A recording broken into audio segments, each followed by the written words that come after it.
राम राम दोस्तों। सबसे पहले तो मैं आपको अपने चैनल के बारे में थोड़ा-सा बता देता हूँ, क्योंकि ये हमारा बिल्कुल नया चैनल है, आज पहला ही वीडियो है हमारा।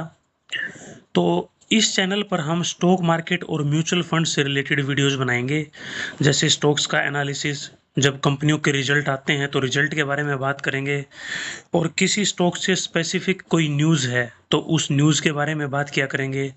म्यूचुअल फंड के बारे में, म्यूचुअल फंड पोर्टफोलियो अगर आपका है वो आप रिव्यू करवाना चाहते हो, स्टॉक्स का आपका पोर्टफोलियो है वो आप रिव्यू करवाना चाहते हो, तो उन सब के बारे में और बाकी स्टॉक मार्केट से रिलेटेड आपके कोई भी क्वेश्चन है, तो वो सब क्वेश्चन भी हम लिया करेंगे। और बाकी फाइनेंस से रिलेटेड कोई छोटे-मोटे टॉपिक होंगे तो उनके बारे में भी बात किया करेंगे। तो अगर आपका कोई भी क्वेश्चन है या आपको पोर्टफोलियो रिव्यू करवाना है तो आप बेझिझक कमेंट कर सकते हो। अगर आप थोड़ी प्राइवेसी रखना चाहते हो तो आप मुझे मेल भी कर सकते हो, डिस्क्रिप्शन में आपको मेल आईडी मिल जाएगी। अगर आप मुझे अपना पोर्टफोलियो या कोई भी क्वेश्चन मेल करते हो तो फिर मैं आपका नाम सबको नहीं बताऊँगा, तो आपकी थोड़ी प्राइवेसी उसमें मेंटेन रहेगी। और आज की वीडियो शुरू करने से पहले दोस्तों एक चीज़ और मैं क्लियर कर देता हूँ। आज की वीडियो में या आने वाले किसी भी वीडियो में मैं अगर किसी भी स्टॉक के बारे में बात करूं या किसी स्टॉक की चर्चा हो तो प्लीज़ उसको किसी भी प्रकार का बाई सेल रिकमेंडेशन मत समझना। ये वीडियो मैं सिर्फ एजुकेशन पर्पज़ के लिए बना रहा हूं ताकि आपको कुछ सीखने को मिले। स्टॉक्स का एनालिसिस कैसे करते हैं, मार्केट को कैसे देखना है, ये सब चीज़ें आपको सीखने को मिले। बाई करना है, सेल करना है, होल्ड करना है या कुछ भी करना है, वो आप अपनी बुद्धि से ही करें या फिर आपके पास कोई फाइनेंशियल एडवाइज़र है, तो आप उसकी सलाह ले सकते हो। तो आज की वीडियो में हम किस स्टॉक के बारे में बात करने वाले हैं, ये तो आपने थंबनेल में देख ही लिया होगा। थंबनेल में दोस्तों मैंने इसलिए लिख दिया था क्योंकि बहुत सारे लोग ऐसे होते हैं जो सिर्फ़ नाम ही जानने आते हैं। तो अगर आपको नाम जानना है तो वो आपको बाहर से ही आपने जान लिया है, तो वीडियो देखने की आपको ज़रूरत नहीं है। लेकिन उसका कोई फ़ायदा नहीं है, क्योंकि मेरा वीडियो बनाने का पर्पज़ आपको नाम बताना नहीं है, बल्कि आपको कंप्लीट एजुकेशन देना है। तो चलिए शुरू करते हैं आज की वीडियो और सबसे पहले हम स्क्रीनर पे आ गए हैं और स्क्रीनर पे सर्च करते हैं उत्कर्ष स्मॉल फाइनेंस बैंक। ये सबसे ऊपर आ गया है उत्कर्ष बैंक। सबसे पहले तो देखो दोस्तों, ये उत्कर्ष स्मॉल फाइनेंस बैंक एक एनबीएफसी कंपनी है। एनबीएफसी क्या होता है? नॉन बैंकिंग फाइनेंशियल कंपनी या नॉन बैंकिंग फाइनेंशियल इंस्टीट्यूशन भी बोल देते हैं। जैसे अपना बैंक होता है ऐसे ही एनबीएफसी होती हैं। एनबीएफसी भी क्या करती हैं? लोन देती हैं। लेकिन बैंक में और एनबीएफसी में थोड़ा डिफरेंस होता है। सबसे मेन डिफरेंस, जो 2 डिफरेंस हैं जो आपको समझने चाहिए, वो मैं अभी बता देता हूँ। एक तो बैंक का मार्जिन कम होता है, एनबीएफसी का मार्जिन ज़्यादा होता है।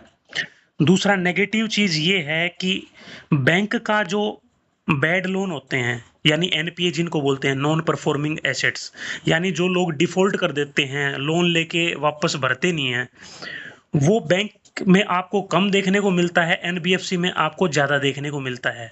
तो एक पॉजिटिव चीज़ तो ये है एनबीएफसी की कि यहाँ आपको मार्जिन ज़्यादा देखने को मिलेगा। नेगेटिव चीज़ ये है कि इनका एनपीए थोड़ा-सा कंपैरेटिवली ज़्यादा होता है। तो जैसा कि यहाँ तो आपको नाम से ही पता लग गया इसके बिज़नेस के बारे में तो कि ये किस टाइप का बिज़नेस करती है। छोटे लोन देने का काम करती है ये। जो बड़े बैंक होते हैं दोस्तों, वो छोटा लोन देना थोड़ा अवॉइड करते हैं, क्योंकि उनकी एक तो कस्टमर बेस उनके पास बहुत बड़ा होता है, तो इसलिए वो छोटे-छोटे लोन देने लग जाएँगे, तो उनके पास कस्टमर की वैसे ही ज़्यादा भीड़ हो जाएगी। और फिर कोई भी बड़ा बैंक लोन देता है ना, तो वो कस्टमर की सारी चीज़ें, सारे डॉक्यूमेंट सब कुछ वेरीफ़ाई करके ही देता है। तो एनबीएफसी से जो लोन लेता है, तो ये मान के चलो कि उसको बैंक से लोन नहीं मिला है, इसलिए वो एनबीएफसी से लोन लेने गया है। तो इसलिए ये फिर क्या करते हैं, मार्जिन ज़्यादा रखते हैं अपना, यानी जो इंटरेस्ट रेट होता है वो बहुत हाई होता है इनका एनबीएफसी का, तो इसलिए इनको फ़ायदा ज़्यादा होता है। लेकिन फिर वही मैंने नेगेटिव बताया, नेगेटिव ये है कि फिर बैड लोन ज़्यादा हो जाते हैं, एनपीए ज़्यादा हो जाते हैं। तो सबसे पहले नीचे हम बिजनेस के बाद फाइनेंशियल की बात करेंगे। मार्केट कैप देखो इसका 5,700 करोड़ का है। प्राइस टू अर्निंग आप देखोगे तो सिर्फ 11.6 की प्राइस टू अर्निंग है, जो कि बहुत सही है। दूसरा फिर आप आरओई देखो, 24.9 का आरओई, बहुत ही बढ़िया आरओई है। अगर 15 से ऊपर का आरओई है तो अच्छा बोल सकते हैं, 20 से ऊपर का है तो बहुत ही बढ़िया बोल सकते हैं। बैंकिंग और एनबीएफसी के केसेस में आपको 2 चीज़ें याद रखनी है जो इम्पोर्टेंट हैं, आरओई और बुक वैल्यू। बुक वैल्यू बाकी शेयर्स में हम इतना नहीं देखते हैं, आरओई तो वैसे सब में ही इंपॉर्टेंट है, लेकिन आरओई और प्राइस टू बुक वैल्यू ये दोनों चीज़ें बैंकिंग और फाइनेंशियल या एनबीएफसी इन केसेस में ज़्यादा इंपॉर्टेंट हो जाती हैं। बुक वैल्यू देखो यहाँ पे आपको दिखेगी नहीं, ये खाली दिख रही है, इसके बारे में मैं आगे बताऊंगा। इसलिए प्राइस टू बुक वैल्यू आप इसको देखोगे तो आपको दिखेगा ही नहीं। अगर बुक वैल्यू यहाँ पे होती तो हम देख लेते कि प्राइस टू बुक वैल्यू क्या चल रही है। जैसे मान के चलो अभी 52 इसका करंट प्राइस चल रहा है और बुक वैल्यू मान लो इसकी 30 होती, तो हम 52 को 30 से डिवाइड करते हमारी प्राइस टू बुक वैल्यू निकल के आ जाती। लेकिन इसके बारे में हम आगे बात करेंगे, वो भी मैं आपको बताऊंगा कि कैसे आप निकाल सकते हो। फिर उससे आगे देखो डेप्ट यानी कर्जा। कर्जा कंपनी पे 16,000 करोड़ रुपए का है। अब कई भाई क्या सोचते हैं कि कंपनी तो 5700 करोड़ रुपए की है, कर्जा इस पे 16,000 करोड़ रुपए का है, नहीं तो बेकार है। तो एनबीएफसी और बैंकिंग के केसेस में आपको क्या है, कर्जा नहीं देखना है, क्योंकि दोस्तों इनका जो कर्जा है ना वही इनका रॉ मटेरियल है। इनका काम ये है कि पैसा लोगों से लो और आगे उस पैसे को किसी और को दे दो और बीच में अपना मुनाफा कमाओ। तो इनका जो कर्जा है ना, जो डेट है, वो एक तरीके का इनके लिए रॉ मटेरियल है। तो यहाँ पे आपको ये नहीं देखना है कि कितना कर्जा है, कि यार कंपनी छोटी है कर्जा बहुत बड़ा है मैं कैसे लूँ। उसके बाद फिर हम होल्डिंग देखेंगे। प्रमोटर की होल्डिंग लगभग 70 के आसपास है, डीआई की होल्डिंग लगभग 10% के आसपास है, थोड़ी एफआईआई की भी होल्डिंग है। पिछले 5 साल का आप प्रॉफिट देखोगे तो देखो लगभग 40% के आसपास रहा है हर साल। ठीक है, ईपीएस ग्रोथ भी आप देखोगे तो 29-30% के आसपास रही है, यानी फाइनेंशियल्स कंपनी के अच्छे हैं। अब थोड़ा सा नीचे चलते हैं और इसका चार्ट देखते हैं। चार्ट आपको यहाँ दिख ही रहा है, लेकिन चार्ट के हम डिटेल में बात करेंगे जब हम ट्रेडिंग व्यू पे जाएंगे। सबसे पहले हमने बिजनेस की बात करी, अभी हम फाइनेंशियल के बारे में कंप्लीटली बात करेंगे। ये इसके पीयर्स दिखा रखे हैं, लेकिन सारे ये पीयर्स क्या हैं, ये बड़े बड़े बैंक हैं। एक्चुअल में तो इसके पीयर्स क्या हैं, जो एनबीएफसी कंपनियां हैं वही इसके पीयर्स होने चाहिए। जैसे एयू स्मॉल फाइनेंस बैंक है, उज्जीवन स्मॉल फाइनेंस बैंक है, इक्विटास है, तो ये सब को ही हमें देखना चाहिए। लेकिन यहाँ ये ऑटोमेटिकली इसने दिखा रखे हैं तो ये हमने नहीं देखने हैं। उससे नीचे क्वार्टरली रिजल्ट में जाएंगे तो क्वार्टरली रिजल्ट देखो कंपनी के। प्रॉफिट आप देखोगे क्वार्टर का मार्च का हाईएस्ट एवर है, 896 करोड़ है। उसके नीचे फिर आप प्रॉफिट पे जाओगे तो प्रॉफिट देखो 208 करोड़ रुपए प्रॉफिट है इस क्वार्टर का, जो कि हाईएस्ट है। नेट प्रॉफिट देखोगे तो 160 करोड़ है, वो भी अब तक का हाईएस्ट है। यानी कोई दिक्कत नहीं है बिजनेस में, कंपनी के अच्छा बिजनेस कर रही है। फिर नीचे जाके हम देखेंगे बैलेंस शीट पे। बैलेंस शीट इंपॉर्टेंट है। बैलेंस शीट में देखो 896 इक्विटी कैपिटल है, रिजर्व 1104 करोड़ है। लेकिन ये पिछले साल के हैं, मार्च 2023 के हैं।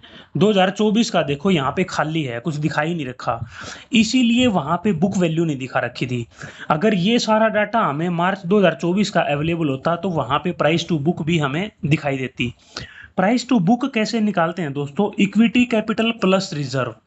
जैसे यहाँ पे 2023 के हिसाब से मैं निकाल लूँ तो आप देखो 896 करोड़ तो है इक्विटी कैपिटल और 1104 करोड़ है रिजर्व, यानी ये टोटल हो गए 1100 प्लस 900, 2000 करोड़। 2000 करोड़ रुपए हो गए टोटल इसकी इक्विटी। इक्विटी में क्या आएगा, इक्विटी कैपिटल प्लस रिजर्व। और जो कंपनी की अभी मार्केट कैप है उसको हम इक्विटी से डिवाइड कर देंगे। कंपनी की अभी मार्केट कैप कितनी है हमने देखी थी, लगभग 5700 करोड़ रुपए। 5700 करोड़ को हम 2000 से डिवाइड कर देंगे तो ये निकल के आ जाएगी प्राइस टू बुक वैल्यू। यहां से अगर आप प्राइस टू बुक वैल्यू देखोगे तो ये कितनी आएगी, ये लगभग 2.5 से भी ज्यादा आ रही है। लेकिन जैसे कि मैंने बताया कि ये 2023 के हैं, 2024 के आंकड़े तो हमारे पास है ही नहीं। 2024 के आंकड़े स्क्रीनर में आपको नहीं दिख रहे हैं। अगर ये आपको देखने हैं तो हम चलते हैं क्रोम पे और किसी वेबसाइट पे देखते हैं। क्रोम पे जैसे जाओगे तो ये मैंने मनी कंट्रोल की वेबसाइट खुली हुई है, देखो मनी कंट्रोल की वेबसाइट से हम देखेंगे इसके 2024 की इक्विटी क्या है।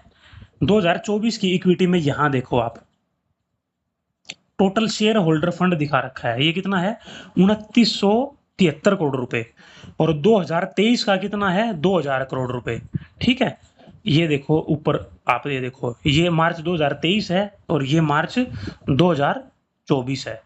मार्च 2023 का अभी हमने वहां स्क्रीनर पे देखा था वो 2000 करोड़ रुपए ही था, तो इसका मतलब ये बिल्कुल सही है। ये देखो 2000 करोड़ है, ये 2973 करोड़ है। 2973 को अभी हम कैलकुलेट करने के लिए 3000 करोड़ मान लेते हैं। कंपनी की मार्केट कैप कितनी है? 5700 करोड़ रुपए। इक्विटी कैपिटल कितनी है? 3000 करोड़ रुपए। यानी प्राइस टू बुक वैल्यू कितनी हुई? 2 से भी कम हुई। इसको आप एग्जैक्ट कैलकुलेट करोगे तो ये शायद आएगा 1.9 के आसपास आएगा, 1.9। तो ये इसकी प्राइस टू बुक वैल्यू निकल के आई। अभी वापस से हम चलते हैं अपने स्क्रीनर पे। तो अभी प्राइस टू बुक है इसकी 1.9, यानी 2 से भी कम है। इसके पीयर्स की आप देखोगे ना, जैसे इक्विटास की है, उज्जीवन की है, उन सब की 2 से ज्यादा है। एयू बैंक की देखोगे तो एयू की तो मेरे ख्याल से 5 से भी ज्यादा ही है। तो अगर प्राइस टू बुक वैल्यू के हिसाब से आप देखो या फिर आप प्राइस टू अर्निंग के हिसाब से देखो, तो दोनों के हिसाब से ही आपको ये सस्ता लगेगा। 11.6 है प्राइस टू अर्निंग रेशो, जबकि इसकी आरओई देखो 25% के आसपास है। जिस कंपनी की आरओई 25% के आसपास है वो सिर्फ आपको 11.6 के पी पे मिल रही है और बुक वैल्यू पे मिल रही है 2 से भी कम के। तो अभी हम चलते हैं ट्रेडिंग व्यू पे और इसका चार्ट खोल के देखते हैं। हमने बिजनेस एनालाइज कर लिया, बिजनेस के बाद हमने फाइनेंशियल देख लिए, उसके बाद चार्ट देखना जरूरी है। तो दोस्तों अब हम आ चुके हैं ट्रेडिंग व्यू पे। उत्कर्ष स्मॉल फाइनेंस बैंक का मैंने चार्ट खोल लिया है। अभी रिसेंटली लिस्ट हुआ था, ये ज़्यादा टाइम नहीं हुआ है इसको लिस्ट हुए। तो ये देखो आप, ये हुआ था लगभग जुलाई 2023 में लिस्ट हुआ था। और जहां पे इसकी लिस्टिंग हुई थी ना, लिस्टिंग के बाद जो प्राइस था लगभग वही प्राइस आज आपको देखने को मिल रहा है। तो इसका मतलब क्या है कि जहां उस टाइम था वहीं आज के टाइम है। एक ट्रेंड लाइन मैं आपके सामने ड्रॉ करने की कोशिश कर रहा हूं। देखो ये जहां पे लिस्ट हुआ था वहां से लेके और आज के अगर हम ट्रेंड लाइन ड्रॉ करते हैं तो ये देखो ट्रेंड लाइन के हिसाब से अगर आप देखोगे तो ये अच्छे सपोर्ट जोन पे आपको फिलहाल दिख रहा है। ये देखो ये यहाँ पे जो कंसोलिडेशन अभी चल रहा है ये ट्रेंड लाइन के बिल्कुल ऊपर है। और जहां लिस्ट हुआ था ये 50 रुपए के आसपास, आज के दिन भी ये लगभग 50-52 रुपए के आसपास ही हमें मिल रहा है। जबकि आप प्रॉफिट देखोगे तो प्रॉफिट कंपनी के 1.5 गुना हो चुके हैं। आप स्क्रीनर पे जाके खुद से देख लेना। तो फिर यहाँ से हम देखते हैं कि ये अगर कंसोलिडेशन हुआ तो यहाँ से ऊपर भी जा सकता है और यहाँ से नीचे भी आ सकता है। बिल्कुल दोनों ही काम हो सकते हैं, तो इस बात की तो कोई श्योरिटी है नहीं ना कि ऊपर ही जाएगा। लेकिन हमने ये देखा कि हाल फिलहाल के हिसाब से कंपनी की वैल्यूएशन सस्ती है या महंगी है, वो हमने देखा कि भाई रीजनेबल वैल्यूएशन है, जबकि कह सकते हैं भाई थोड़ी सस्ती है। तो अब हम ये देखते हैं कि अगर ये यहाँ से ऊपर जाए, ये मैंने प्राइस रेंज लगा लिया है दोस्तों। तो अभी जो इसका प्राइस है वहां से अगर ये प्रीवियस स्विंग तक भी जाता है तो हमें लगभग 17-18% का प्रॉफिट देखने को मिल जाएगा। और अभी पीछे 1-2 महीना पहले भी हमने इसमें 17-18% का प्रॉफिट बुक किया था। और अगर ये अपना प्रीवियस हाई तक जाता है तो कितना प्रॉफिट होता है देखो, तो 30% से भी ज्यादा का हमें प्रॉफिट देखने को मिल जाएगा। तो अगर शॉर्ट टर्म स्विंग के लिए देखें तो भी ये ठीक लग रहा है। और अगर हम शॉर्ट टर्म स्विंग की बजाय इसको थोड़ा लंबे टाइम तक अपने लाइफ टाइम हाई तक के लिए रखें तो भी 30% से ज्यादा का प्रॉफिट हमें देखने को मिल जाएगा। तो अगर ये 1 साल भी ले लेता है अपने लाइफ टाइम हाई तक जाने के लिए तो भी 1 साल में हमारा 30% से ज्यादा बन जाएगा। और अगर हम इसको 2-4-6 महीने के लिए रखें और ये अपने प्रीवियस जो इसने स्विंग बनाया था वहां तक जाए तो भी हमारा 17-18% देखने को मिल जाएगा। पिछली बार हमने देखो इस रेंज में लिया था और यहाँ पे हमने लगभग बेच दिया था, 17-18% हमारा प्रॉफिट बन गया था लगभग 1.5 महीने में। तो वैसी ही कोई अपॉर्चुनिटी अभी भी नजर आ रही है, लेकिन इस बात की देखो दोस्तों कोई श्योरिटी नहीं है कि ये यहाँ से ऊपर ही जाएगा। 4 जून को आपको पता ही है रिजल्ट आने वाले हैं इलेक्शन के। अगर रिजल्ट में कुछ ऊपर नीचे होता है तो हो सकता है ये नीचे भी चला जाए।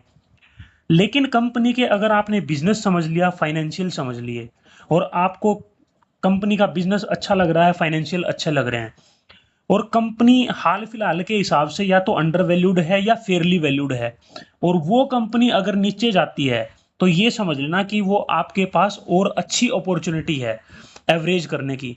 तो अगर यहाँ से हम इसको बाई करें और ये और ज़्यादा नीचे जाए तो हाल फिलहाल के हिसाब से हम ये मानेंगे कि भाई ये और अच्छी अपॉर्चुनिटी है एवरेज डाउन करने की। अनटिल अनलेस कंपनी में या शेयर में कुछ गड़बड़ नहीं होनी चाहिए मैनेजमेंट की तरफ से या उसके बिजनेस में।